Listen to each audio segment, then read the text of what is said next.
Fire can turn from a tiny spark to a deadly trap in just 30 seconds. I've collected the most chilling survival stories that will change how you think about fire safety forever. These 8 people came face to face with death, and what they did next left me speechless. Watch until the end, because the last story completely changed how I sleep at night.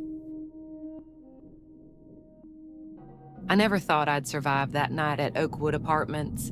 Every time I close my eyes, I still see the smoke, black and thick, crawling under my door like some living thing. My daughter Emma was only 6 then. Sometimes I wonder if she remembers any of it or if her mind has mercifully buried those memories away. We lived on the 14th floor, a beautiful view of the city, they'd said when we moved in. That night it became our prison. The first sign something was wrong was the heat. Not the gradual kind that comes from a small fire. This was different. Then the smoke started seeping in. I grabbed Emma from her bed, still half asleep and confused. No time for shoes, no time for her favorite stuffed rabbit, just her inhaler and whatever clothes we were wearing. The hallway was already filling with smoke when we stepped out. The emergency lights cast this sickly yellow glow through the haze, making everything look surreal. The elevator was dead. But when we reached the stairwell, my heart nearly stopped. No sprinklers, not a single drop of water anywhere. Just that thick, choking smoke and the sound of other people coughing, crying, trying to find their way down through the darkness. Emma started wheezing halfway down. Her asthma, God, I'd never been so terrified. I pressed her inhaler to her lips, praying it would help. That's when I heard the firefighters arriving below. Their voices echoed up the stairwell, bringing this tiny spark of hope, but they weren't coming up. I could hear them talking about protocols, about waiting for some systems team. 4 minutes, they said. 4 minutes might as well have been forever. Emma's breathing was getting worse. The smoke was getting thicker. Then I saw her. This firefighter, smaller than the others. She hesitated for just a moment before breaking away from her team, started climbing toward us, despite someone calling after her about protocols and procedures. She moved with this desperate determination, checking every floor, helping people down. When she reached us, Emma could barely breathe. The firefighter didn't hesitate. She gave Emma her own oxygen mask, helped support me when my legs were shaking too hard to walk. Her voice was steady, encouraging, even though I could tell she was terrified too. A rookie, I learned later, only 3 weeks on the job. Floor by floor, she guided us down. Not just us, she kept going back, finding more people, leading them to safety. The smoke was so thick I don't know how she could see anything, but she kept climbing, even after the other firefighters started the evacuation from below. Later, we learned about the insurance scam, how someone had deliberately disabled all the safety systems. 37 people made it out that night. 37 lives saved because one rookie firefighter decided that protocol wasn't as important as people. I saw her last week. Emma and I were at our favorite coffee shop, the one we started going to after moving away from Oakwood. Emma was laughing about something, whipped cream from her hot chocolate on her nose, when I noticed the firefighter at the counter. She looked different in civilian clothes, but I knew it was her. Our eyes met, and in that moment, all the words I'd wanted to say for years caught in my throat. How do you thank someone for saving not just your life, but your child's? How do you express the gratitude for every birthday, every laugh, every moment you've had since that night? Moments that only exist because one person chose to climb those stairs. She didn't come over, just gave me this small nod, like maybe she understood. Emma never even noticed her, but I did. And I'll never forget what she did that night. This rookie firefighter who decided that sometimes being human matters more than following rules. Sometimes heroes don't wear capes or make speeches. Sometimes they're just people who climb smoke-filled stairs when protocol says, wait. People who choose to do what's right instead of what's safe. People who remind us that in our darkest moments, there are still those who will risk everything to bring us back to the light. After she left the coffee shop that day, I sat there watching Emma finish her hot chocolate, and everything hit me at once.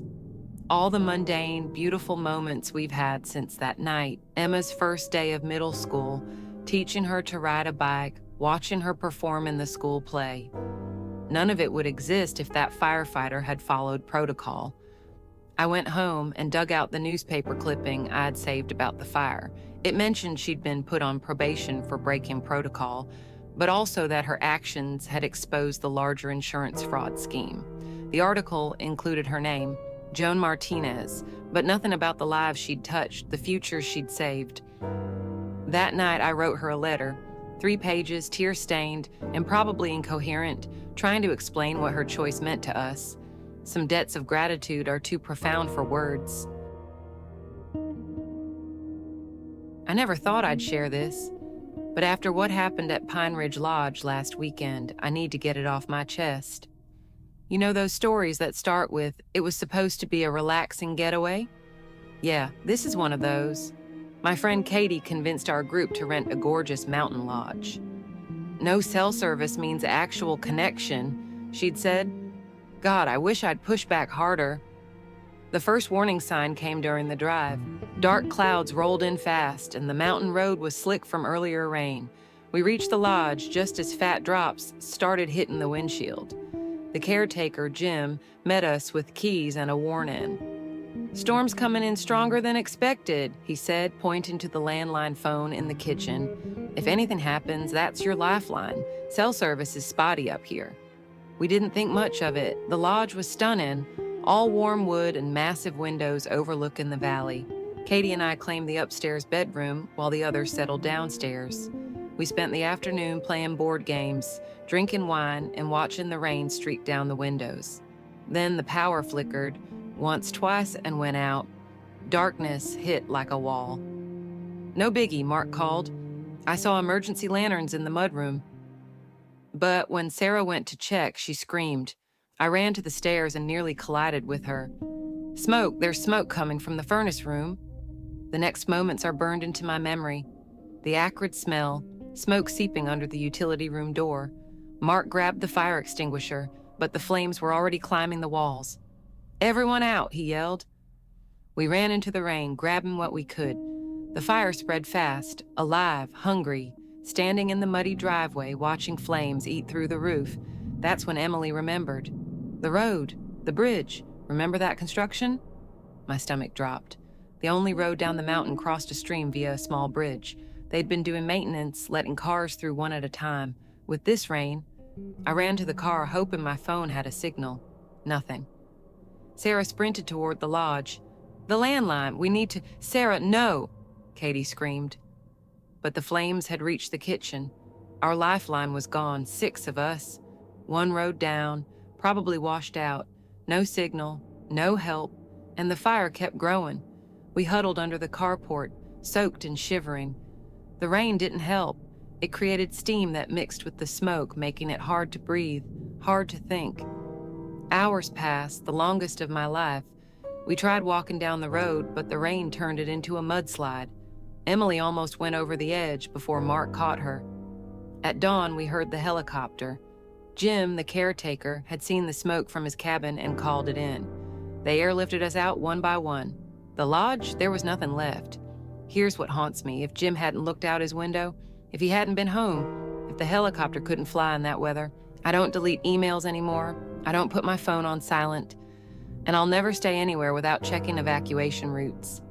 Sometimes I still dream about those hours in the rain, watching the fire grow, feeling so trapped, helpless. Katie doesn't talk about that night. She's thrown herself into disaster preparedness. Her garage looks like an REI store. Sarah started a support group for survivors. Mark disappeared into work. We rarely see him. Investigators never figured out what caused the fire. They mentioned old wiring, the storm, and perfectly rational explanations. But sometimes, in the quiet moments before dawn, I remember how the flames moved, like they were chasing us, spreading in patterns that made too much sense. You know those decisions that haunt you forever, the ones where you look back and think, what was I thinking? Yeah, this is mine. I managed a highway hotel, nothing fancy, just your basic business traveler spot. The owner was always on my case about the budget. Find ways to save money, he'd say. And stupid me, I did. It started small, cheaper coffee in the breakfast room, discount cleaning supplies, cutting maintenance staff hours. Guests complained, but I got good at excuses, upgrading systems, supplier issues. We're addressing it. Lies. Then it got bigger. Emergency light batteries? Too expensive.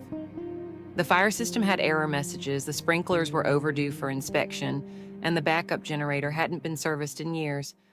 But those budget bonuses kept rolling in. I told myself, just one more month. God, I was so stupid. That night, Tuesday, March 15th, is burned into my memory. We were fully booked for a tech conference.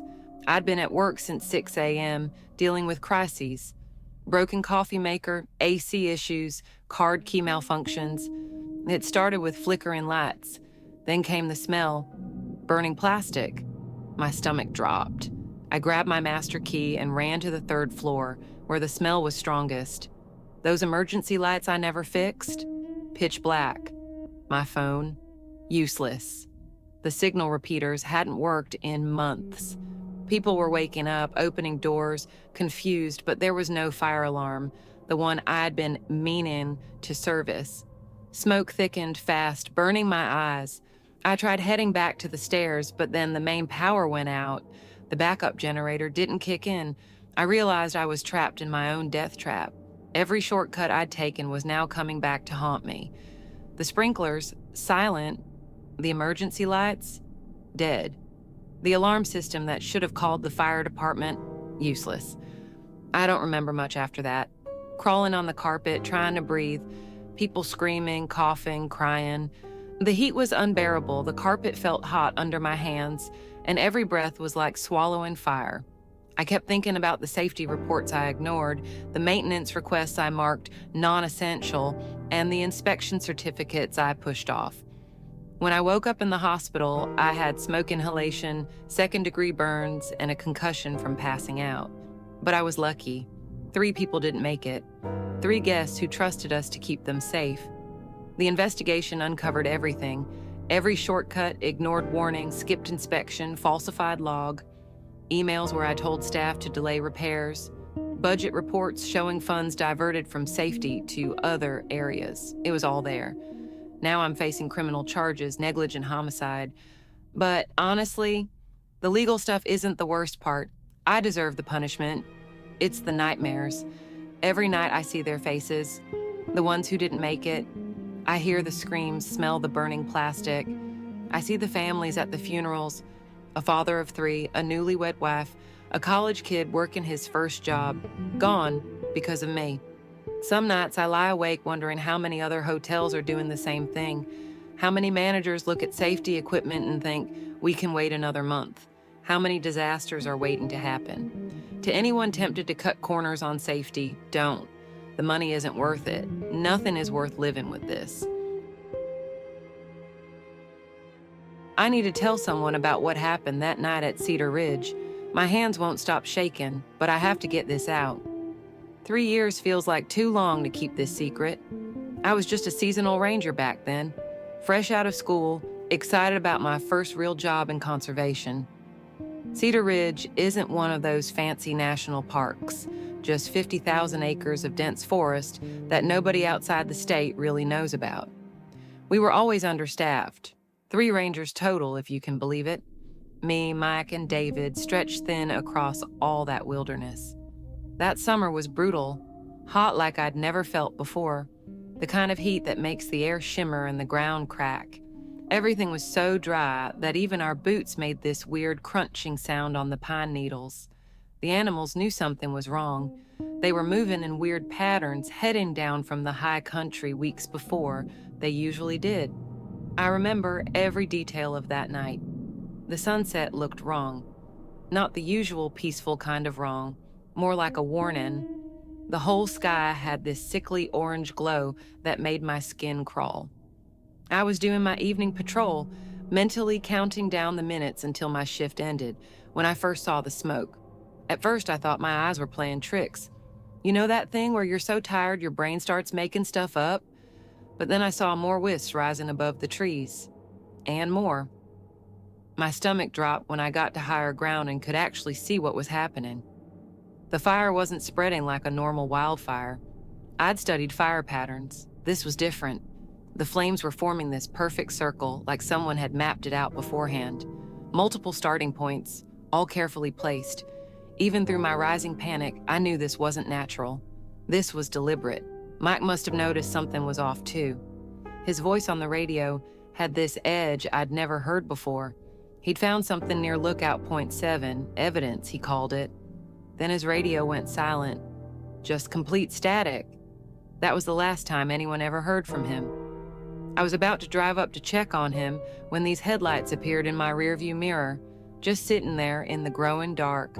A black SUV, definitely not Park Service. Every survival instinct kicked in at once. I killed my lights and took this old service road I knew about, my truck bouncing so hard over the ruts I could barely keep control. By morning, the fire had devoured 12,000 acres. They never found Mike's body. The official report called it a lightning strike, but I was there. There wasn't a single cloud in the sky that night. The investigation wrapped up suspiciously fast. Everyone acted like it was just another tragic accident in a dangerous job. I transferred out immediately, told myself I was being paranoid, that the weird fire pattern was just my scared brain making connections that weren't there, that the black SUV was probably just some lost tourist. I almost managed to convince myself it was all in my head. Then last week happened. This envelope showed up at my new place, an address that was supposed to be unlisted. Inside was Mike's old ranger badge. I recognized it instantly because of this distinctive scratch across the surface from a bear rescue last spring. With it was a note. Some fires burned forever. Right now, I'm in some rundown motel 3 states away. Been here 3 days. There's this black SUV that keeps showing up in the parking lot. Different plates every time, but same model. Same tinted windows, same feeling of being watched. I know how this all sounds. If someone told me this story, I'd probably think they were having some kind of breakdown. But I know what I saw that night.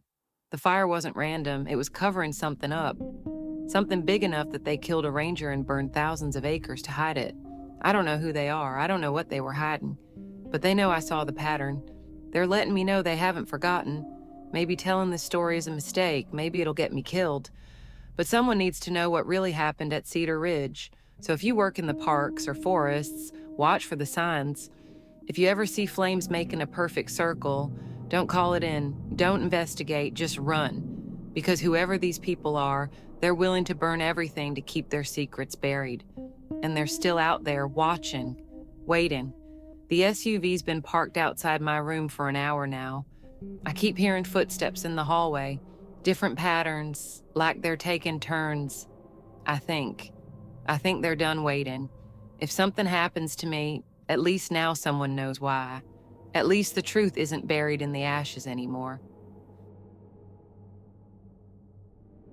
I've worked in restaurant kitchens for over a decade, starting as a dishwasher when I was 16, working my way up through prep cook positions, and finally landing solid line cook jobs. The kitchen life gets in your blood, you know. The rush of a busy service, the satisfaction of putting out beautiful plates, even the burns and cuts become badges of honor. But nothing, absolutely nothing, could have prepared me for what happened 3 months ago at Lorenzo's. I need to get this off my chest. I'd been the evening line cook at Lorenzo's for about 8 months. Just your average kitchen worker trying to make ends meet in this economy. The pay wasn't great, but the staff was like family. We'd grab beers after closing, cover each other's shifts when someone's kid got sick, share family meal before service. That's what makes this whole thing even harder to process. We really cared about each other, but somehow money still came before safety. The signs were there for weeks. That distinct rotten egg smell near the prep station started showing up in early March.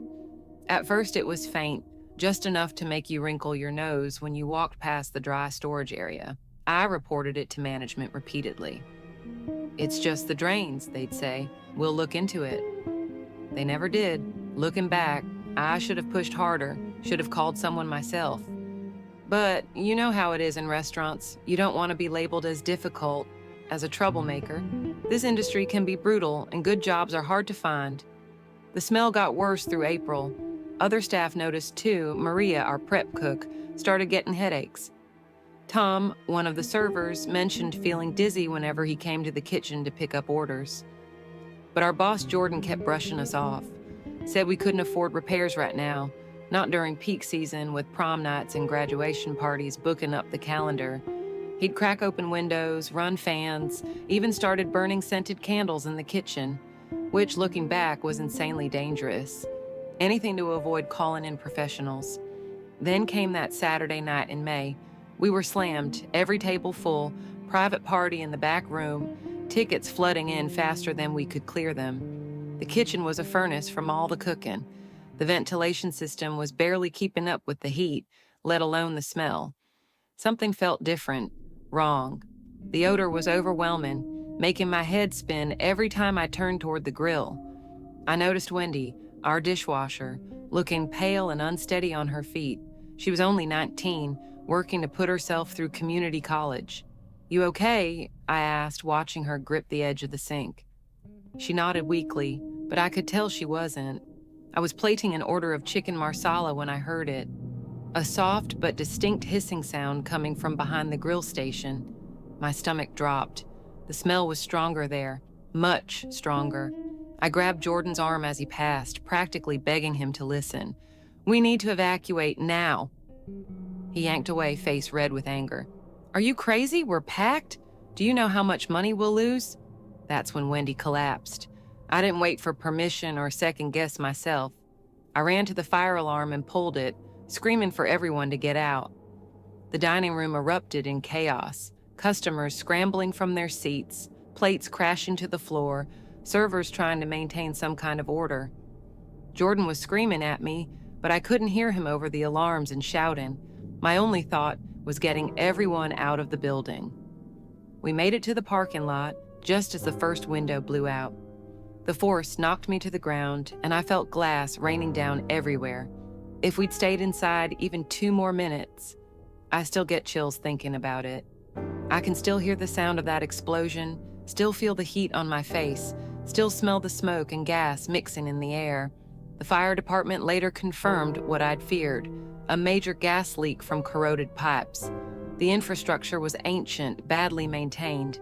They said the whole place could have gone up like a bomb, would have if we'd waited any longer. The heat from the busy service had created the perfect conditions for disaster. Jordan lost his restaurant. I lost my job. But everyone survived. That's what matters. Wendy spent a few days in the hospital for gas inhalation and a concussion from her fall, but she recovered. The lawsuit is still ongoing. Turns out the building inspector had flagged these issues months ago, but the owners had buried the report to avoid costly repairs. I can't work in commercial kitchens anymore. The smell of gas, even a hint of it, sends me into panic attacks. I've tried therapy, meditation, even took a kitchen safety certification course thinking it would help me feel more in control, but some fears run too deep. Sometimes I wake up at night, heart racing, thinking I hear that hissing sound again. I still wake up some nights gasping for air like I'm back there, trapped in that basement club with hundreds of others, all of us realizing at the same moment that something was very, very wrong. It was supposed to be just another Friday night out with my roommates. The Underground was our favorite spot, this trendy nightclub beneath an old warehouse downtown. Packed by midnight, it played music loud enough that you had to lean in to talk. The bartenders always remembered our usual orders. We'd been coming here every weekend for 2 years. It felt safe, familiar, like a second home, with bass vibrating through your bones and strings of fairy lights on the walls. Even the sticky floors and musty smell were comforting. That night started like any other. We got there at 10:30, early enough to claim our favorite spot near the back wall, perfect for people watching and dancing. April was celebrating her promotion. Rouse had just broken up with her boyfriend. And me, I was happy to forget about Monday's work pile. I remember checking my phone. 11:47 p.m., Rouse was telling me about a bad date when I smelled it, burning plastic. I thought it was a cigarette from outside, but then I saw the thin wisp of smoke near the DJ booth. The music was still pounding, but I grabbed Rouse's arm and pointed. "We should go," I said. She nodded, and we started toward the nearest emergency exit. April was by the bar. I tried texting her, but there was no signal. That's when the screaming started. The smoke thickened fast. People rushed to the exits. There were 4, but something was wrong. A guy slammed into the nearest emergency door, but it wouldn't budge. The metal chains clinked on the other side. "It's chained shut," someone yelled. My stomach dropped. The crowd surged to the main entrance, but the shouts confirmed the same. Chained from the outside, smoke burned my eyes and lungs. I heard coughing, crying, and someone on the phone with 911, her voice shaken. The DJ cut the music, and everything became clearer. Panicked screams, pounding on doors, someone crying for their friend, the crackle of flames growing closer. Rouse grabbed my hand. "The kitchen exit," she said. She used to work there and knew the layout. We pushed through the crowd, my heart pounding. I dropped my phone somewhere in the chaos, but didn't care. The kitchen door was hidden behind a curtain. About 20 people were already there, shoving and pushing. The smoke was blinding. My lungs felt shredded and the heat was unbearable. But that door, it opened. We formed a line, trying to stay calm as the heat intensified, and flames roared behind us. People screamed and begged to move faster.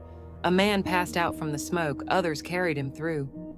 I barely remember getting out, just the cold night air on my face, the sound of sirens, and Rouse crying as we watched firefighters rush in.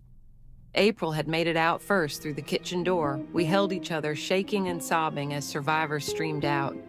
Later, we learned someone had chained all but one exit shut before setting the fire in a storage room. They never caught the person or figured out why. The news said if that kitchen door had been chained, none of us would have made it. 347 people trapped in a basement inferno. I don't go to basement clubs anymore. I can't handle being underground, knowing there's only one way out. Even the smell of smoke from a barbecue makes my chest tighten. I count exits wherever I go now. The underground never reopened. The building is still there, its basement windows boarded up. Sometimes I drive past it late at night and remember how close we came to dying in that basement because someone decided we didn't deserve another choice. The police say they're still investigating, that someday they might find who did this, but I don't think they will. And sometimes, in my darkest moments, I wonder if they're still out there, looking for another basement, another crowd, another night to turn into a nightmare. I keep replaying that night in my head, every decision, every shortcut, every lie I told myself about how it wouldn't matter.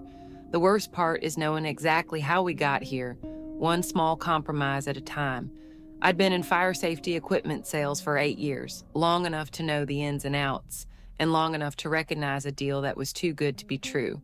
But commission-only jobs make you desperate sometimes, especially when you're a single mom with a kid in college. That's what I kept telling myself anyway. Just another excuse to look the other way. It started like any other Tuesday at Allied Corporate Center. The sun had set hours ago, but I was still at my desk, again, trying to hit my quarterly numbers. The fake sprinkler systems I'd sourced from that sketchy supplier had saved the company thousands, and saved my job. No one would ever know the difference. That's what I kept telling myself while I shuffled through reports, trying to ignore the growing knot in my stomach. The first sign something was wrong was the smell. Acrid. Sharp, like burning plastic, mixed with something else. Something worse. I ignored it at first. My office was on the 19th floor, and I figured maintenance was probably just doing some repairs. They were always fixing something in this building. The constant construction had made it easier to slip the counterfeit systems past inspection. Then the alarms went off. Not the usual testing beep we'd gotten used to, but a piercing, urgent scream. My stomach dropped as I heard them, knowing what I knew, knowing what I'd done. I grabbed my purse and headed for the stairwell, my heels clicking against the tile floor. Other people were filing out too, calm at first. We were used to fire drills in a building this size, but this was different. Smoke was already creeping under the doors, heavy and dark, making it hard to breathe, making my eyes water as I fumbled with my phone, trying to call 911. That's when the reality hit me like a punch to the gut. The sprinklers, they should have activated by now. But the ceiling stayed dry, those cheap plastic pipes probably melting instead of delivering water. Pipes I had personally vouched for, installed in every floor of this building, all 28 stories of them. My heart started racing so hard I thought it might burst. The smoke was getting thicker. People were starting to panic, pushing, shoving. I could feel the heat now, getting closer. The wall of flames somewhere below us, crawling up through the building, through the same walls where I'd helped install those worthless pipes. Someone's phone flashlight cut through the darkness, showing emergency doors ahead. But when Ron from accounting reached for the handle, he jerked his hand back with a cry. The metal was hot to the touch. The fire was in the stairwell, trapping us up here, trapping us because of me. "The sprinklers," someone shouted. Was it Karen from HR? "Why aren't the sprinklers working?" The question echoed off the walls, multiplying like an accusation, each repetition hitting me harder than the last. I pressed myself against the wall, trying to disappear, guilt crushing my chest more than the smoke. All these people, my coworkers, my friends, trusting the safety systems I'd helped install, systems I knew were fake, systems I'd chosen because they'd boost my commission by 12%. My phone buzzed in my hand, a text from my boss that made my blood run cold. "Did you install the counterfeit systems on 19? I couldn't breathe. He knew. He had to have known all along. The impossible quotas, the pressure to cut costs. The blind eye turned to my suspicious invoices. And now we were all paying the price. The next hour was a blur of smoke, sirens, and rescue ladders. By some miracle, firefighters got most of us out. The images play on repeat in my mind, the flashing lights, the oxygen masks, the paramedics treating people for smoke inhalation on the street below. But 3 people didn't make it. 3 people who trusted those sprinklers would protect them. 3 families destroyed because I wanted a bigger commission check. That was 6 months ago. The investigation is still ongoing. Every day, I check the news, waiting to see my name, waiting for them to discover the truth. My hands shake every time the phone rings, wondering if this is the call, if they finally traced it all back to me, but I can't wait any longer. The nightmares are getting worse. I see their faces every time I close my eyes. Tomorrow I'm going to the police, turning over everything I know, the supplier contracts, the fake certification documents, my boss's texts, the whole rotten system we built on lies and shortcuts. The guilt follows me everywhere, in the grocery store, at the gas station, walking my dog. Every fire truck siren makes me flinch. Every time I close my eyes, I smell that smoke. See those people trapped because of choices I made, money I saved that cost lives. I can't get a full night's sleep anymore, not since what happened at the plant. When I realized we all nearly died, the nightmares keep coming back. That purple smoke, those blaring alarms, and knowing that one wrong choice would have killed everyone. 5 years as safety coordinator at Chemtex Industries should have prepared me for anything.